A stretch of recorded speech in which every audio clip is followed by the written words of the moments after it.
Good evening, everybody. How are y'all doing? To me, Dallas is the most beautiful city to live in.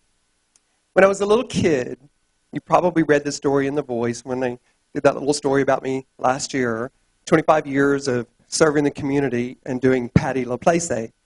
I never dreamed that I was going to become an entertainer, nor did I have an idea that's what my life was going to lead me into. But I have no regrets, and I have no shame, and I have no sorrow. So everything that I've done has been because of you. I see familiar faces in the crowd that I've known for years, and y'all saw when Patti first started, and she was an ugly bitch. And you did not give me any clothes, so I'm unhappy with you right now, but that's okay. I earned them all. But when I was in Arkansas growing up, I always wanted to be somebody. I really wanted to be somebody very important to anybody who needed it. I don't know why, but I was always connected to older people. They seemed to teach me things that I needed to know. They had the knowledge that I didn't have. And hanging around them helped me to grow up much faster than I probably should have because I didn't have the greatest childhood. But moving to Dallas was something I always wanted to do. Why? I don't know, but I want to go to Dallas. I'd get on my tricycle and I would pedal to Dallas with peanut butter and jelly sandwiches, get to the end of the street, and hide behind the bushes, eat the sandwiches, and come back with a lame story that my headlights aren't working. Maybe I should wait and start early in the morning, you know? So I finally made it to Dallas. And this city, step back. Oh, I'm so sorry. I like touching people. I like being out with you. And being an entertainer, you know, you kind of do a better job if you're like seeing and touching people. But I'd get to the end of the street, eat the sandwich, come back and have that excuse. And my mom would say, "That's okay, honey. You can start tomorrow morning. It's just fine." Knowing I needed to be here, Dallas saved my life. I could have been on drugs. I could have gone down the wrong path and drank every day. I've drank quite a bit. We all have, you know, but we all do. But coming here put me on the right path. Joining the Resource Center, which at the time was DGA, and helping with the food pantry and doing all the fundraisers and helping the community made me who I am today. Ooh. Our lives have crossed so many paths, and we've done so many events. And that's what I wanted to talk to you about, really.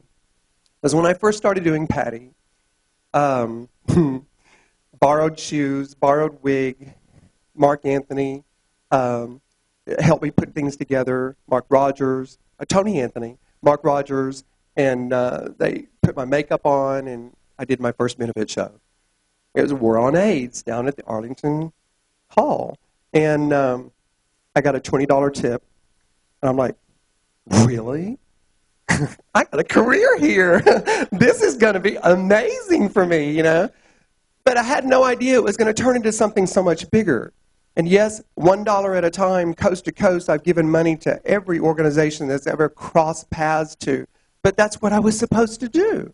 And find that out sometime in your life. There's so many aimless people who have no idea what their next step in life is to be. I never knew what mine was, but I was doing it the whole time. That's what amazes me. When Bruce asked me, would I do this? And I started writing down the bio. And I'm like, I did, oh, wow. Ooh, wow, okay. Oops, ooh, wow. I've done a lot of things, but it never really mattered to me what I have done. Just do it, right? You know, that's the important part about our community. We have done so many things in Dallas that nobody else has ever done. And we started things like pentamidine mist when it wasn't even available. We had gone down and got it illegally, brought it to Dallas to make it happen. And so if it hadn't been for those things that we started doing, Dallas wouldn't be what it is today. So I'm so honored to be a part of this city and no other city.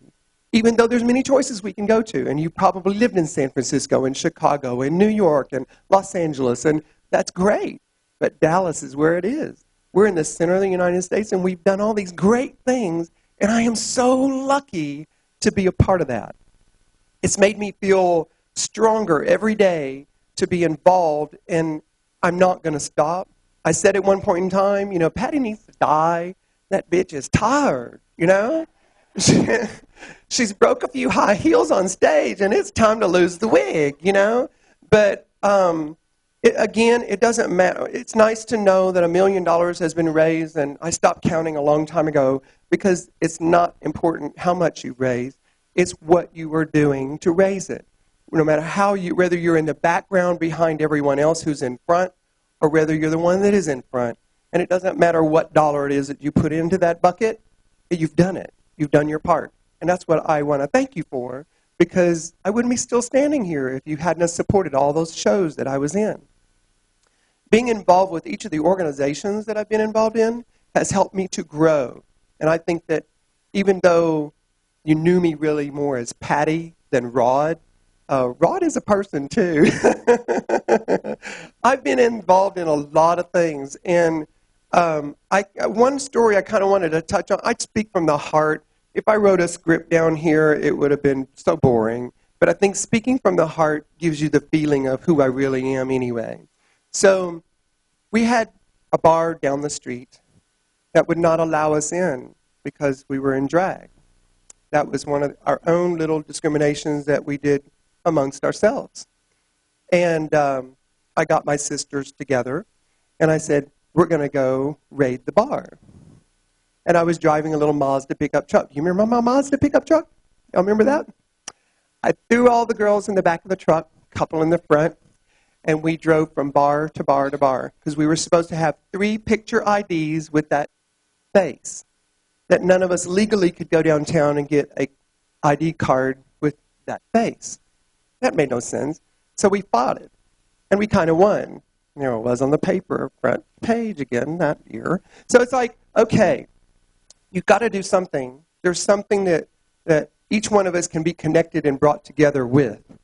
And that was one of those events. My sisters and we got stronger. And in every show that we were working in, girl, I'm so glad you helped me do this. And like at that time, we didn't have a way of bringing us together. Not that I was Mama Patty or Aunt Patty or anything, but it's like we needed to bond together. And if you remember, we were allowed into the bar to do the show, and then we had to leave. But yet you needed us to help raise the money. But you treated us as though we were second-class citizens within our own community. So I helped get us together, and it really worked. Things started changing. And then we started having bars like this that creates the fabulous shows that you get to come see that are incredible entertainers. Without them, we wouldn't have some of the fun that we do have. So I'm proud to be a part of that. And it's an amazing life that I have lived, been lucky to be a part of, even though I never, ever wanted to put that dress on. It was really something else to put that dress on. It's like, no, they're going to know it's me. I don't want to do that, please. But Richard Sink is here, and the War on AIDS, the two of us, we did that number together with Phil Johnson, and it was Boogie Woogie Bugle Boy at Company B. And I was helping with the choreography. Bill Nelson and Terry Thibodeau were the two that said, go up there and help them with the choreography. Would you please? Knowing full well that I was probably going to fall into the shoes and probably do the number. So I did. But the beginnings have made things stronger and has made them much more beautiful. And now we can go in any bar we want to. We can do anything we want to. We are a beautiful community. And I think that the organizations that we have in Dallas are some of the greatest organizations and the strongest organizations in the United States. And I'm proud to be involved. Thank you. I'm proud to be involved with so many of them. And when Bruce asked me to do my bio, I thought 9 different organizations that I've been involved in. And some of them I was vice president or secretary or treasurer, and I'm dyslexic. Figure that one out. But I was treasurer. And it's like it's really interesting on how you just want to be involved, you're going to do it. And I'm proud to see that a lot of you here that we're also involved in many of the things that we've done. Do you remember AIDS is a Drag, downtown Dallas? Anybody remember that?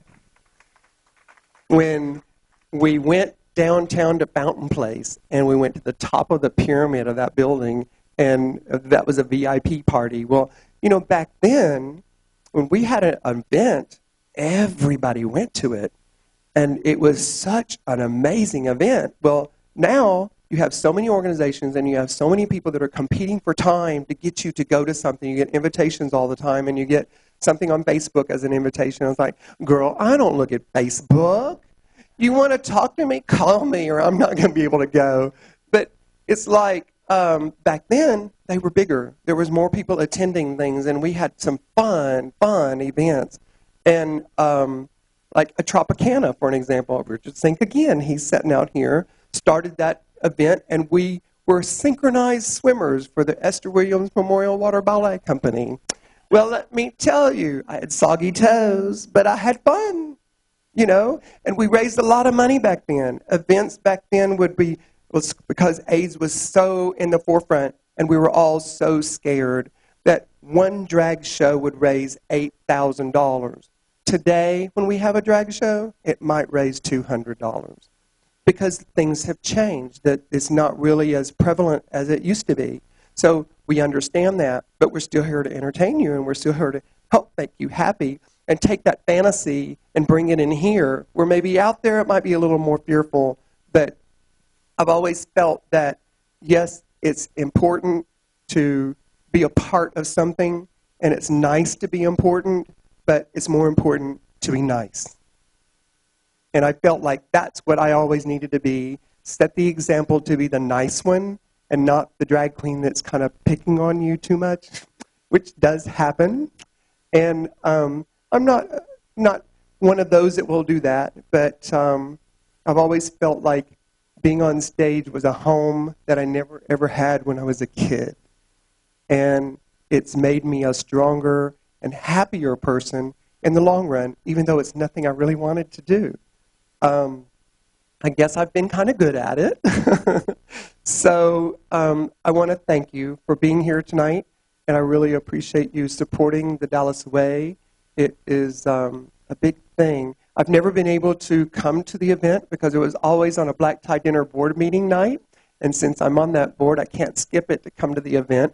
But you moved it, and now I get to be here, and it's the one that I'm on. So thank you. I really appreciate it. I hope you all have enjoyed this. And if you have any questions, I'm more like that, one-on-one with you. So thank you. Appreciate it.